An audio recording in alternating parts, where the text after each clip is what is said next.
નમસ્કાર વિદ્યાર્થી મિત્રો, તમે છો મિત્રના સાથે જૈવિક જોડકાના આજના વિડીયોમાં આજે આપણે જૈવ વિવિધતા અને સંરક્ષણ તે ચેપ્ટરમાંથી જોડકા લીધેલ છે. તો શરૂઆત કરીએ. સૌપ્રથમ જે પહેલું જોડકું છે તે ગુજકેટ 2017માં પૂછાયેલ છે. કોલમ 1માં ચોક્કસ રાષ્ટ્રીય ઉદ્યાન આપેલ છે અને કોલમ 2માં અમુક રાજ્યો દર્શાવેલ છે. તેને જોડવાનો પ્રયાસ કરીએ તો મિત્રો સૌપ્રથમ તમને ખ્યાલ જ છે કે કોઈ પણ એક ચોક્કસ જોડ તમને જો આવડતી હશે તો બાકીના તમે આરામથી જોડી શકશો.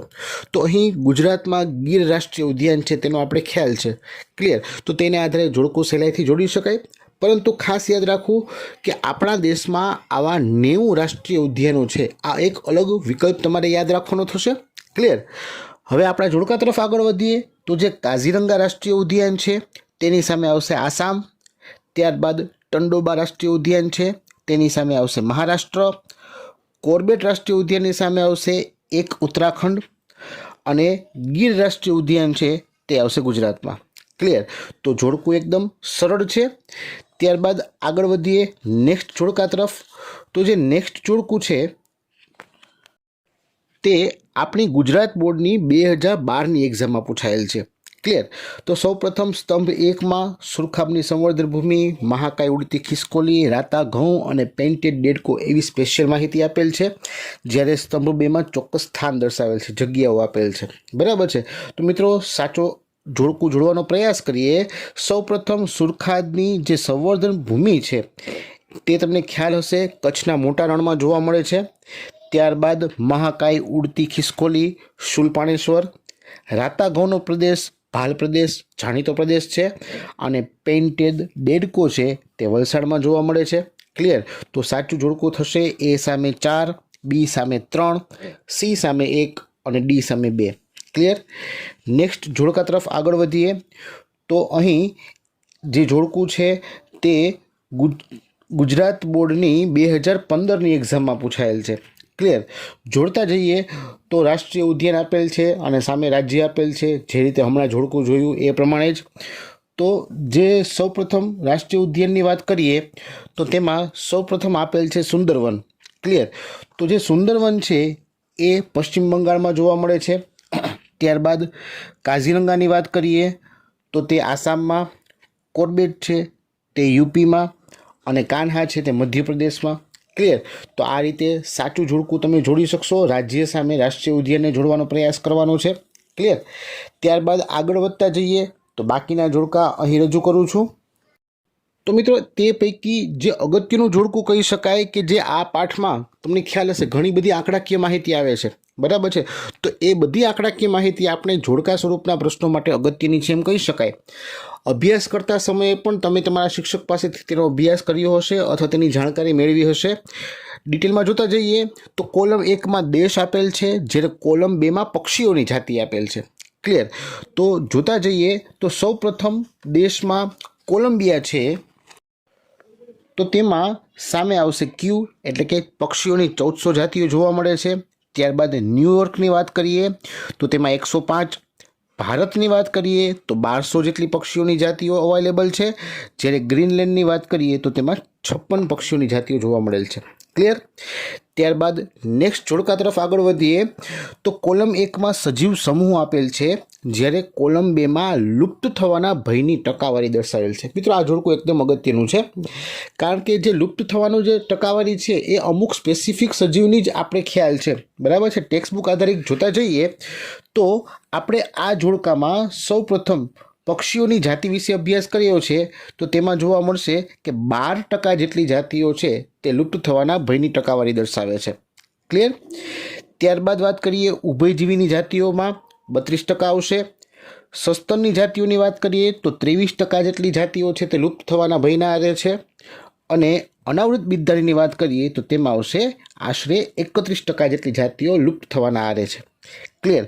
તો સાચું જોડકું આમાં જોડી શકાય એ સામે એસ, બી સામે આર, સી સામે પી, ડી સામે ક્યુ. ક્લિયર? નેક્સ્ટ વાત કરીએ તો કોલમ 1માં સ્પેસિફિક દેશ આપેલ છે, જ્યારે કોલમ 2માં ચોક્કસ સજીવની માહિતી છે. ક્લિયર? તો જોડવાનો પ્રયાસ કરીએ તો તેમાં આવશે રશિયા, તેની સામે આવશે સ્ટીલર સી કાઉ. ક્લિયર? ત્યારબાદ મોરેશિયસની વાત કરીએ તો ડોડો, आफ्रिकानी बात करिए तो क्वेगा અને ઓસ્ટ્રેલિયાની વાત કરીએ તો થાઇલેસિન।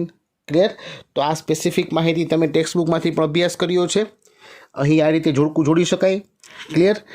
નેક્સ્ટ વાત કરીએ તો કોલમ 1માં ગ્રીનલેન્ડ, ગુજરાત ને ન્યુયોર્ક આપેલ છે, જ્યારે કોલમ 2માં અક્ષાંશીય ઢોળાંશ આપેલ છે। મિત્રો આ ખાસ યાદ રાખવાનું છે, બરાબર છે।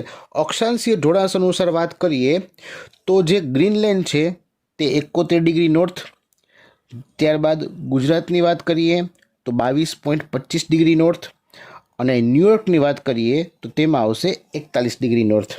ક્લિયર? ઓકે, નેક્સ્ટ જોડકું જોઈએ તો કોલમ 1માં પરિસ્થિતિકીય વિવિધતા, જનનિક વિવિધતા અને જાતિકીય વિવિધતા, એટલે કે વિવિધતાના જે પ્રકારો છે એ દર્શાવેલ છે। ક્લિયર?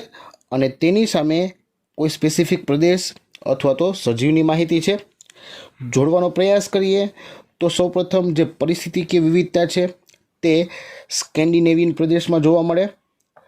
ત્યારબાદ જનનિક વિવિધતાની વાત કરીએ તો તે સર્પગંધા છે, અને જાતિ વિવિધતામાં જોડવાનો પ્રયાસ કરીએ તો પશ્ચિમ ઘાટના ઉભયજીવીઓ। ક્લિયર? તો આ તમારે થિયરી આધારિત જોડકું તૈયાર કરવાનું રહેશે। નેક્સ્ટ વાત કરીએ તો કોલમ 1માં રાષ્ટ્રીય ઉદ્યાન, સ્થાનિક જાતિઓ, અભયારણ્ય અને સ્થાનિકતા દર્શાવેલ છે, જ્યારે કોલમ 2માં તેની સમજૂતી આપેલ છે। એનો મતલબ કે તમે જો વ્યાખ્યાની દ્રષ્ટિએ અથવા સમજૂતીની દ્રષ્ટિએ કોઈ પ્રશ્ન તૈયાર કર્યો હશે તો તમને આ દરેકે દરેક શબ્દો શું સૂચવે છે એની માહિતી આવડતી જશે, તો તેને આધારે જ આપણે જોડકું જોડવાનું છે। ક્લિયર? જોડીએ તો સૌપ્રથમ જે રાષ્ટ્રીય ઉદ્યાન છે તે એવો વિસ્તાર છે કે જેમાં વન્યજીવો ચુસ્તપણે આરક્ષિત હોય, એટલે કે કોઈ પણ પ્રકારની બાહ્ય કનડગત હોતી નથી। ક્લિયર? તો પીની સામે આવશે એસ। ત્યારબાદ જે સ્થાનિક જાતિઓ છે તે મર્યાદિત વિસ્તારમાં પથરાયેલી જાતિ કહી શકાય, એટલે કે ક્યુની સામે આર આવશે। ત્યારબાદ કોલમ 1માં અભયારણ્ય આપેલ છે, તેની સામે આવશે એવો વિસ્તાર કે જે પ્રાણીઓની જાળવણી માટે અનામત રાખેલ છે। ક્લિયર? તો તે અભયારણ્ય કહેવાશે। જ્યારે સ્થાનિકતાની વાત કરીએ તો જાતિ જે તે પ્રદેશ પૂરતી મર્યાદિત હોય, અન્ય બીજી કોઈ જગ્યાએ જોવા ન મળતી હોય તો તે તેની સ્થાનિકતા કહેવાશે, એટલે કે સ્થાનિક જાતિ હશે। ક્લિયર? તો આ રીતે ચોક્કસ જોડકું છે તે જોડી શકાય। પી સામે એસ, ક્યુ સામે આર સામે ક્યુ અને એસ સામે પી। ક્લિયર? નેક્સ્ટ જોડકાની વાત કરીએ તો કોલમ 1માં કોંગ્રેસ ઘાસ, વાઘ, જળકુંભી અને સર્પગંધા આપેલ છે, જ્યારે કોલમ 2માં તેના સાયન્ટિફિક નેમ આપેલ છે। બરાબર છે? આવડતા જ હશે।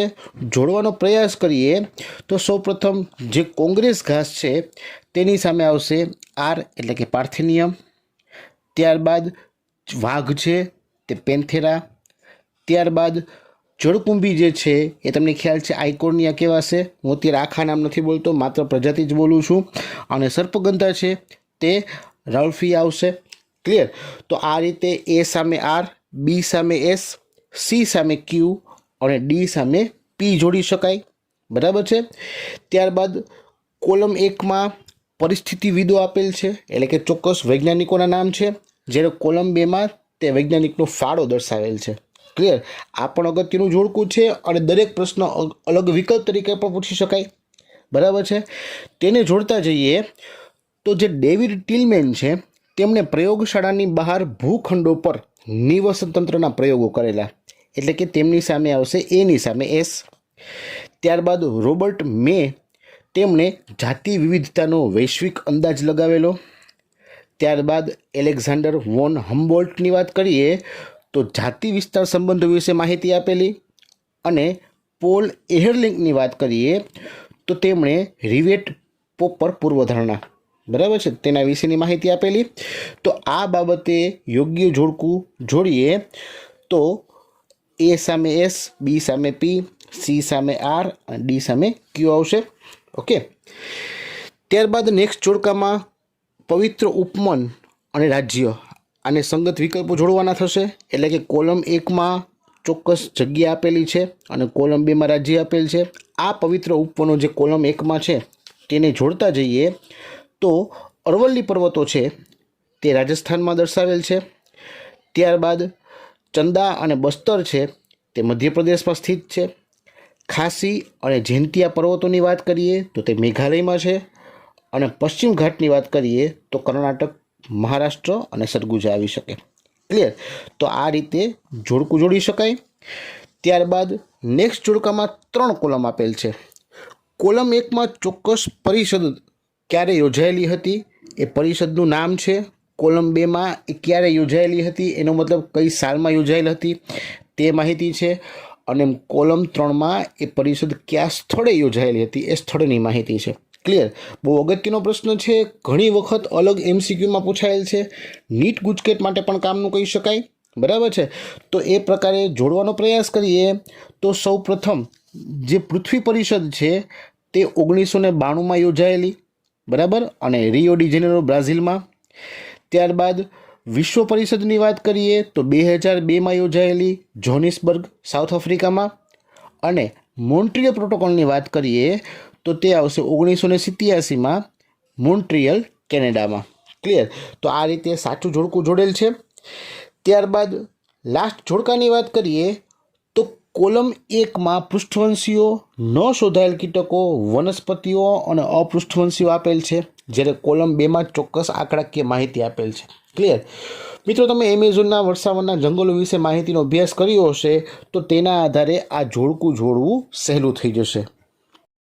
જોડતા જઈએ તો સૌ પ્રથમ જે અપૃષ્ઠવંશીઓ છે તેની સંખ્યા આવશે 5532, ન શોધાયેલ કીટકો 20 લાખ, વનસ્પતિઓ 40,000 અને અપૃષ્ઠવંશીઓ 1,25,000. ક્લિયર? તો મિત્રો, આ રીતે આ ચેપ્ટરના અમુક ચોક્કસ સ્પેસિફિક જોડકાઓ તમને દર્શાવેલ છે. જૂની ટેક્સ્ટબુક અને નવી ટેક્સ્ટબુકના આધારે આ રીતે નીટ અને ગુજકેટમાં પણ પ્રશ્નો પૂછાય છે, આપણે આગળ જોયું છે. બરાબર છે? તો આ રીતે જોડકાની તૈયારી કરો, તમારા મિત્રો સુધી ફોરવર્ડ કરો અને વાંચતા રહો, તૈયારી કરો. જય હિન્દ.